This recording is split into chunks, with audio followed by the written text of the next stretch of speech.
ஒரு அருமையான நாடகம் பார்த்தோம்.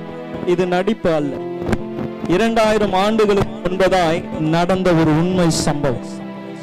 ஆண்டவராகிய இயேசு கிறிஸ்து அவர் கடவுளாய் இருந்தும் மனித அவதாரம் எடுத்து இந்த பூமிக்கு வந்தார். எல்லாருக்கும் ஒரு கேள்வி இருக்கு, அவர் கடவுள் தானே, இவ்வளவாய் அவரை கேவலப்படுத்தி அடித்து குற்றவாளியை போல சிலுவையிலே அறைந்திருக்கிறார்களே, அவர் கடவுள் தானே என்று சொல். பாருங்க, ஒரு குடும்பத்தை எடுத்துக்கொண்டால் ஒரு பிள்ளை தப்பு செஞ்சா வீட்டில் இருக்கிற பெற்றோர்கள் அடிப்பாங்க, பெரியவங்க அவங்கள கரெக்ஷன் பண்ணுவாங்க. ஒரு ரோட்டில் ஒருவர் குடிச்சிட்டோ இல்லை கலாட்டா பண்ணாலோ உடனடியாக ஊர் தலைவரோ காவல்துறையினரோ அவர்கள் செய்த தவறுக்கான தண்டனையை கொடுப்பாங்க. ஒரு கல்லூரியிலோ பள்ளியிலோ பிள்ளைகள் தப்பு செஞ்சா அதற்கு தண்டனை உண்டு. வேதம் இவ்விதமாய் சொல்லுகிறது, பாவத்தின் சம்பளம் மரணம் என்று சொல். நாம் எல்லோரும் பாவம் செய்து தேவ மகிமையை அற்றவர்களாய் இருக்கும். இங்க இருக்கிற யாரும் தன்னை நீதிமான் என்றோ அல்லது குற்றம் செய்யாதவர் என்றோ ஒருவராலும் சொல்ல முடியாது. பாருங்க, எனக்கு 2 பிள்ளைங்க இருக்கிறாங்க. என்னுடைய பெரிய மகள் ஜேட் அட்ரின் அவங்க பேரு. அவங்க ஒரு 2 வயசு இருக்கும், 2-3 வயசு இருக்கும். அவங்களுடைய அக்கா ஃபெடோரா என்ற அவங்களுடைய அக்காவுடைய பொருளை எடுத்து வச்சுக்கினா, நாங்க எங்களுக்கு தெரியும் அவங்க எடுத்துட்டாங்க என்று சொல்லி நாங்க கேட்கிறோம் அவங்கள, அந்த 2 வயசுல யார் அவர்களுக்கு பொய் சொல்ல சொல்லி கொடுத்திருப்போம், யார் அவர்களுக்கு திருட சொல்லி கொடுத்திருப்போம். ஆனால் அவர்கள் எடுத்ததை எங்களுக்கு மறைக்கிறாங்க, அது இல்லை என்று அவர்கள் நிரூபிக்க பார்க்கிறாங்க. அந்த சின்ன வயசுல ஒரு ராஜா அவர் விதமாய் சொல்லுகிறார், என் தாய் இல்லாமல் நிம்மதி இல்லாமல் கெட்ட கெட்ட கனவுகள், வீடுகளிலே ஏதோ ஒன்று உங்களை அமுக்கிறதை போல, ஏதோ ஒன்று உங்களை ஆளுகை செய்கிறதை போல இருக்கலாம். வேதம் சொல்லுகிறது, இயேசு உங்களை விடுதலை ஆக்கினால் மெய்யாகவே நீங்கள் விடுதலை ஆவீர்கள்.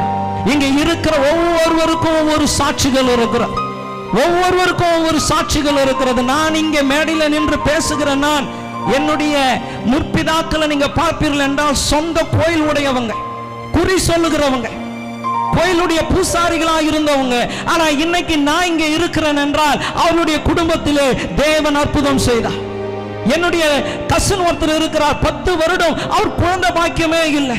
ஆனால் எப்பொழுது இயேசுவை தேடுகிறோமோ நடக்காது என்று மருத்துவர்கள் சொல்லி இருந்தாலும் அதை மாற்றி அற்புதங்களை செய்ய வல்லமை உள்ளவர் அவர் இருக்கிறார். இங்க சகோதரி இருக்கிறாங்களான்னு தெரியல, சகோதரி நகோமி அவர்கள் இருதயத்தில் ஓட்டன்னு சின்ன வயசுலயே அவங்க வாழ மாட்டாங்க என்று சொல்லி மரித்து போயிடுவாங்க என்று, நாகம்மாள் அவங்களுடைய பெயர், இறந்து போயிடுவாங்க என்று சொன்னாங்க. ஆனால் இந்த நாளிலே வரைக்கும் ஜீவனை கொடுத்து நல்ல குடும்பத்தை கொடுத்து வாழ வைக்கிற ஒரு தேவன் இருக்கிறார், ஒரு தேவன் இருக்கிறார். இன்னைக்கும் நான் உங்களுக்கு சொல்லுகிறேன், இயேசு பூமியை விட்டு போகும்போது அவர் ஒரு வார்த்தை சொன்னார், என்னுடைய சமாதானத்தை உங்களுக்கு நான் வைத்து போகிறேன், உலகம் கொடுக்கிற வண்ணமாய் அல்ல, என் சமாதானத்தையே உங்களுக்கு கொடுக்கிறேன் என்று சொல்லி இருக்கிறார்.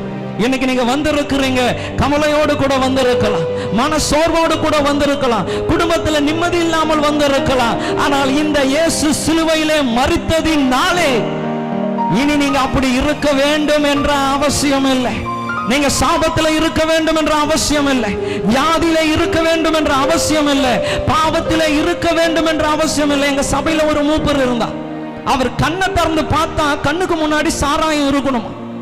அவர் சாராயம் அந்த காலத்துல வாங்குறதுக்கு போலீஸுகள் பிடிச்சிடுவாங்கன்னு சொல்லி அவங்களுடைய பிள்ளைங்க ஸ்கூல் பேக்ல சாராயத்தை வாங்கி வந்து குடிப்பார்.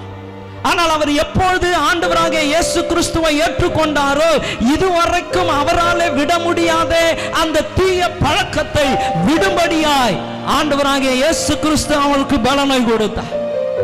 என்றும் உங்களால விட முடியாத சில காரியங்கள், ஒருவேளை உங்க கணவருக்காக செபித்து கொண்டு இருக்கலாம், உங்க அப்பாவுக்காக சொல்லி இருக்கலாம், குடிச்சிட்டு வந்துடுறாரு, வீட்டுல நிம்மதியில அடித்து கொண்டு இருக்கிறாரு, எல்லா பணமும் சாராய கடைக்கு போய் கொண்டு இருக்கிறது என்றால் அவரே நினைச்சாலும் அவரை மாற்றிக்கொள்ள முடியாது.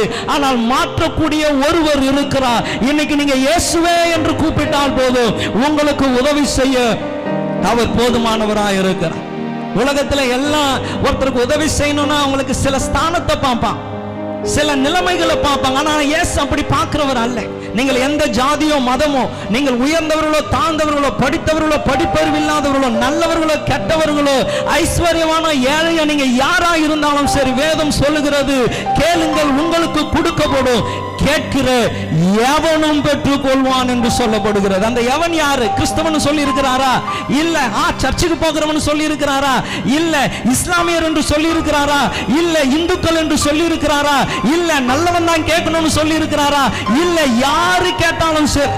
நீங்கள் வேதத்தை வாசிப்பீர்கள் என்றால் இயேசுவோடு கூட 2 திருடர்கள் அறையப்பட்டு இருந்தாங்க.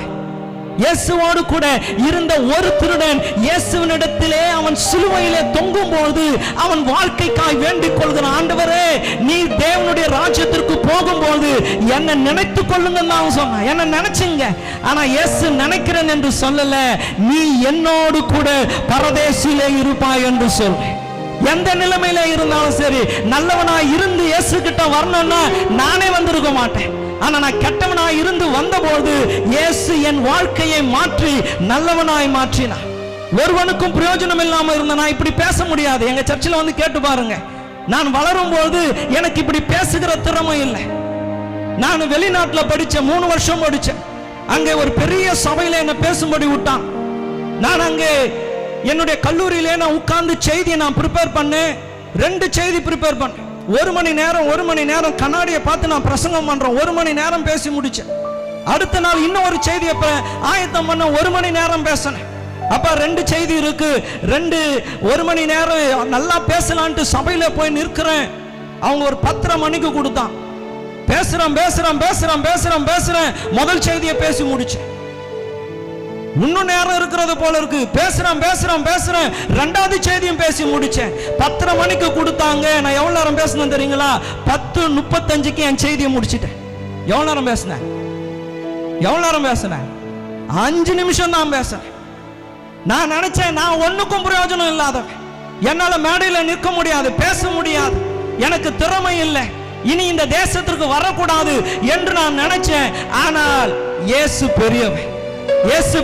எல்லாரும் கைவிட்டாலும் சரி, நீங்களே உங்களை குறித்து தாழ்வாய் நினைத்து கொண்டிருந்தாலும் சரி, ஒன்றுக்கும் பிரயோஜனம் இல்லை என்று நீங்கள் எண்ணினாலும் சரி, இருக்கிற உழையான சேற்றில் இருந்து தூக்கி ராஜாக்களோடு பிரபுக்களோடு அமர செய்கிற ஒரு தேவன் உங்களுக்காக ஜீவனை விட்டு இருக்கிறார். வேதம் சொல்லுகிறது, தன் சொந்த குமாரன் என்று பாராமல் அவரையே உங்களுக்காக தந்திருப்பாரு என்றார். மற்ற அனைத்தையும் தருவது அதிக நிச்சயமாயிருக்கிறார். இன்னைக்கு நீங்க என்ன வேண்டுதலோடு கூட வந்திருக்கீங்கன்னு தெரியாது, என்னை எதிர்பார்த்து வந்திருக்கிறீங்கன்னு தெரியாது. ஆனால் இன்னைக்கு இயேசு உங்களுக்கு அற்புதம் செய்ய போகிறார். இன்னைக்கு உங்களுடைய குடும்பத்தில் ஒரு அற்புதத்தை செய்ய போகிறார். உங்க தனிப்பட்ட வாழ்க்கையில ஒரு அற்புதத்தை செய்ய போகிறார். உங்க படிப்புல ஒரு அற்புதத்தை செய்ய போகிறார். உங்க வியாபாரத்துல வேலையில ஒரு அற்புதத்தை செய்ய போகிறார். செய்ய வேண்டிய ஒரே காரியம் நீங்க என்ன தெரியுங்களா? இயேசுவை கூப்பிட்டா போதும். இயேசுவே என்று கூப்பிட்டா போதும். அந்த குருடன் பிச்சைக்காரனை குறித்து பார்க்கிறோம். எல்லாரும் அதட்டினாங்க. இயேசு கிட்ட ஏண்டா போற நீ? இன்னைக்கு நிறைய பேர் கேட்கறதுக்கு, இயேசு கிட்ட ஏன் போற? இல்லாத சாமிகளா உனக்கு? இயேசு கிட்ட ஏன் போற? இல்லாத பணமா? இயேசு கிட்ட ஏன் போற? பாருங்க, நாளைக்கு சாட்சி சொல்ல வர்றாரு பாருங்க சினிமா நடிகர். அவருக்கு பணம் இல்லையா, பதவி இல்லையா, பேர் இல்லையா, புகழ் இல்லையா, அப்புறம் ஏன் ரோடா வந்து இயேசு என்று சொல்லுகிறார்? ஏன்னா எல்லா பணம் இருந்தும், புகழ் இருந்தும், பதவிகள் இருந்தும், நண்பர்கள் இருந்தும் கொடுக்க முடியாத ஒன்று இருக்கிறது, சந்தோஷம், சமாதானம். அதை இயேசுவால கொடுக்க முடியும். இயேசுவால கொடுக்க முடியும். நீங்க இருக்கிற நிலை எப்படி எனக்கு தெரியாது, ஆனா இங்கே இயேசு இருக்கிறார், உங்களை அறிந்திருக்கிறார். இந்த சத்தத்தை கேட்கும்படியாகவே உங்களை இங்க கொண்டு வந்திருக்கிறார். இந்த மாலை வேளையில நீங்க ஒரு வார்த்தை சொல்லுங்க, ஏசப்பா என் உள்ளத்துல வா.